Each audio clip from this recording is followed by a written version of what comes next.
او پر مخ مې د سپېڅلي ږیرې خط دی. جمهوریت هم امارت باندې بدل شو. جمهوریت هم امارت باندې بدل شو. که درجار شوم نو دا خلک به نارې کړي چې یو ملا له یوه ښکلي نه جارېږي، نو بدنامه به دا ټول مقدسات کړم. فلهذا نو بښنه درنه غواړم، ښکلې بخښه کوه، پاج مې په سر کاږي. کاش ویلی دی وای هر څه به خدای سم کړي. کاش ویلی دی وای هر څه به خدای سم کړي. ستا له زنګ وروسته مې غبرګ لاسونه ریږدي، وارخطا دې کړم د ژوند ستړي سفر ته. کاش ویلی دی وای هر څه به خدای سم کړي، ستا خبرې رسولم د خدای در ته. کاش ویلی دی وای هر څه به خدای سم کړي. ژوند په یبلو پښو سکروټو باندې یون دی. ژوند په یبلو پښو سکروټو باندې یون دی، انګوښېږمه ایره یم پکې وران یم. د هنري وزر یوټیوب چینل او پاڼې درنو مینوالو السلام علیکم. هیلهمند یم چې جوړ او روغ به وئ.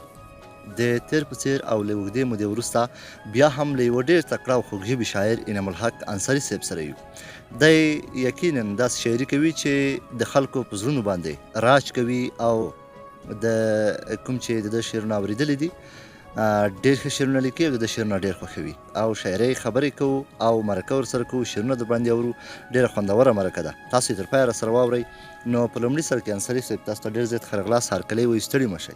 بسم الله الرحمن الرحیم. سلامت اوسئ. سلام تاسو ته او ستاسې د پاڼې او یوټیوب چینل ټولو لیدونکو ته. خوښ او خوشحاله اوسئ چې موږ ته مو وخت راکړو، موږ دعوت کړو. سلامت اوسئ. په لومړیو کې شعرونه درنه اورو، وروسته بیا څو پوښتنې مې کوو. ولې نه، یو غزل ده چې ارشاد. ژوند په یبلو پښو سکروټو باندې یون دی. ژوند په یبلو پښو سکروټو باندې یون دی، انګوښېږمه ایره یم پکې وران یم. څه نایابه دعاګانې مې په خوله دي، څه نایابه دعاګانې مې په خوله دي، خدا په کومو بختورو باندې ګران یم. زبردسته یاره. انډیواله ما د منې څه په شمار کې، انډیواله ما د منې څه په شمار کې، لږ به ګټه یم نهایتا تاوان یم. ډېر ښه دی یاره، ډېر ښه دی. او زما ذات ستا په وجود کې منسجم دی. زما ذات ستا په وجود کې منسجم دی، بیا به ټیټې سترګې تا ته در روان یم. ډېر ښه دی. په وجود مې څه درنه خاموشي پروته، په وجود مې څه درنه خاموشي پروته، انصاري نه هدیره نه بیابان یم. په وجود مې څه درنه خاموشي پروته، انصاري نه هدیره نه بیابان یم. ته وایي دا د غزل راته وایي یا نظم راته وایي په څه ډول حالاتو کې دې لیکلی تا؟ اوس چې زه کوم شعر درته وایم، طبعا د شاعرانو احساس تر نورو خلکو هغه د احساس که ووایو د پارېدلو په لحاظ تر نورو خلکو کوي. نو یو څوک څه یو شعر لیکي، طبعا یو حالات پې ورځي چې د هغې احساس را ژوندی کوي، هغه راپاروي. نو دلته یو غزل ده داسې په ستړي وخت کې ما لیکلی ده چې زه نسبتا ستړی وم چې تقاضاوې زما هم نامنظمې، تقاضاوې زما هم نامنظمې، څوک چې بره خیږي ودې ګوري ښکته.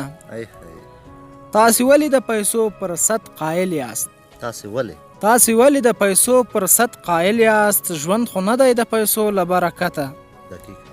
اروا ستړې د حواس مې منتشر دي، اروا ستړې د حواس مې منتشر دي، منسجم مې کړه د لا تحزن قوته.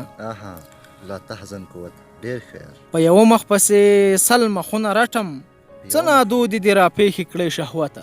ډېر ښه ده یاره، دا بیا ورو. په یوه مخ پسې سل مخونه رټم، څه نادودې دې راپېښې کړې شهوته. انصاري څه د ړندو په ښار کې ګرځې، انصاري څه د ړندو په ښار کې ګرځې، چې له کومه بشي ستا د لالي پته. ډېر زبردست یاره، زبردست. خیال محمد توحیدیار هم را سره دی، ډېره مننه یې کوو چې موږ خپرونه کې موږ ورته بلنه ورکړه او د زموږ بلنه ومنله او راغی. قربان ډېره مننه. نو بل څه درنه اورو انصاري صاحب؟ مننه. یو نظم ده، دا مې هغه وخت لیکلی و، پاج مې په سر و، اوس مې لنګۍ په سر ده. پاج ته دې لیکلی و که څنګه؟ همداسې کیسه ده چې ښکلې بخښه کوه پاج مې په سر کړی، ښکلې بخښه کوه پاج مې پر سر کړی، په فیسبوک کې دی کمنټ دی لاځوابه او د نورو په شان شین لایک یې اخیستی مسنجر کې له درجاره ګران ته راغلی او میسج دی اوس ناوخته ځوابیږي ته پوهیږې چې دا هر څه ولې کیږي ته پوهیږې چې دا هر څه ولې کیږي زه خو داسې نه وم داسې لکه شوم چې په خپل پوسټ به مې ستاسې کمنټ ولید چې تنها به دې لیکلی و چې ښکلی چې په خپل پوسټ به مې ستاسې کمنټ ولید چې تنها به دې لیکلی و چې ښکلی ورته کش به شوم له جاره تر قربانه له مننې تر مننې تر مننې ورته کش به شوم له جاره تر قربانه له مننې تر مننې تر مننې چې زما سلام علیک به دې والی کړ په اوږدو کرښو به څو ځله در جار شوم او د څنګه یې وروستاړی به مې جان و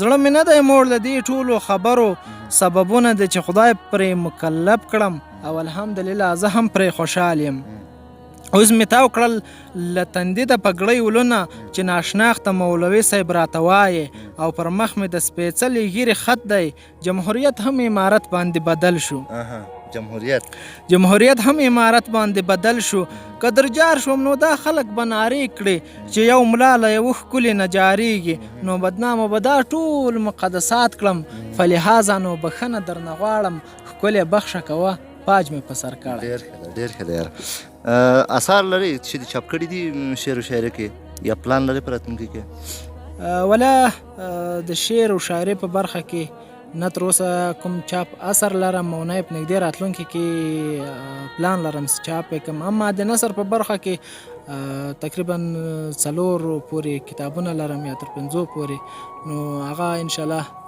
چې خدای وس راکړي هغه زر تر زره چاپو هغه تیار دی نثر برخه هم ډېره مهمه ده زموږ د ټولنې لپاره نوو ځوانانو لپاره کله چې دوی شعر لیکي باید نثر زده کړي نو ته د خوښې څه چې په ژوند کې دي او نظم وي غزل وي تا د خوښې چې ډېر خوند درکوي تا ته او خلک هم ډېره غوښتنه درنه کړي هغه به کومې وي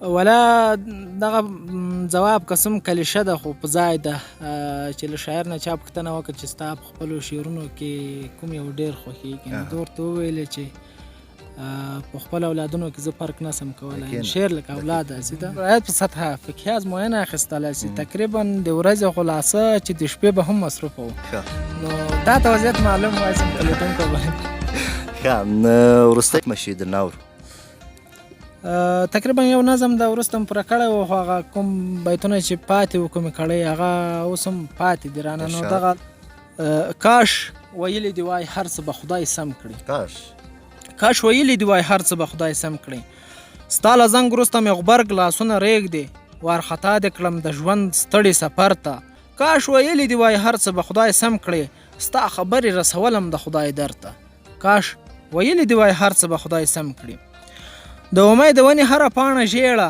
او بېسې که تر سیوري لاندې ملاست یم د سبا غم مې آرام رانه اخیستی که روان یم که ولاړ یم او که ناست یم کاش ویلی دی وای هر څه به خدای سم کړي په تا شوې وې د ژوند ډېرې ناشودې او ګاللې دي وښه ډېر کړاوونه زه خلیل ومه د خدای په ګلستان کې منل شوي مې و هر ډول نازونه کاش ویلی دی وای هر څه به خدای سم کړي کاش ویلی دی وای هر څه به خدای سم کړي زه که نر وم که تکړه وم خو په تا وم تا د ژوند جګړې ته پورته کړل لاسونه مخ راواړوه او ډاډ ته زړګي راکړه که نه مات به مې شي واړه باورونه که نه مات به مې شي واړه باورونه ډېره مننه انصاري صاحب محترم په زړه کې څه لرئ ځکه ما خو درنه د خپرونې اختتام وکړه که چېرته تاسو په زړه کې نور څه لرئ د شعر په ژبه وي همدغسې پیغام وي چې وایي چې تر لیدونکو مې رسولي وي هغه به څه وي مننه سلامت اوسئ موږ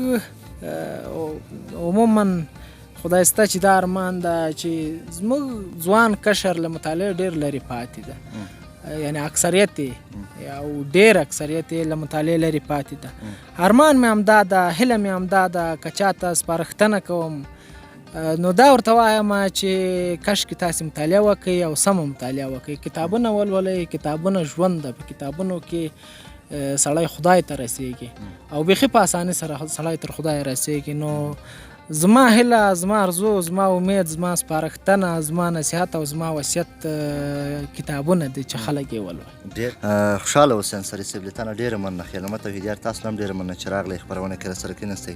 دوستانو تاسو هم ډېره مننه چې موږ مو وزغملو. هیله ده چې د انعام الحق انصاري صاحب له دې ښایسته او زبردست شاعرۍ مو خوند اخیستی وي. تر بیا او بله دغسې بنډار هم په لویه الله تعالی سپارو. تاسو ته ښه وخت او ښې شیبې.